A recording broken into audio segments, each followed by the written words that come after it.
Acá en esta institución yo estoy trabajando en la parte de servicio de limpieza y ahora estamos estudiando elaboración de todo producto de sojas. Todos mis hijos estaban en esta institución. Y hay muchísima gente que sabe, que conoce ya, y es muy bueno.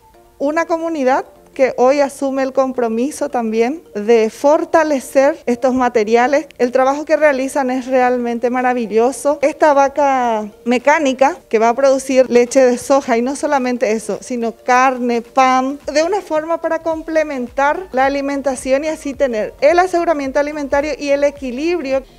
Nosotros, por ejemplo, en nuestra comunidad es algo muy beneficioso. Yo tengo 4 hijos, mi marido trabaja en la calle, vendedor ambulante. Por esta cuarentena nos hemos quedado sin trabajo prácticamente. Vendemos fruta y hortalizas. Como decía la compañera, la leche de soja dura 3 días, pero en nuestras casas puedo decir que no dura medio día. Todos los derivados que salen se consumen en menos de 24 horas dentro de la casa. Y yo estoy muy contenta y muy agradecida. Ustedes no se imaginan las propiedades que tiene la soja. Está la sopa paraguaya, está el meyú, el budín, la carne de soja que nosotros acá preparamos de forma artesanal, es una delicia. Este, por ejemplo, te sale ya aproximadamente 300 litros por hora te va a salir.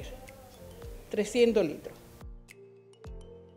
El gabazo te sale casi el 50% te sale de 300 litros te va a salir como 100 kilos por ahí te sale el gabazo.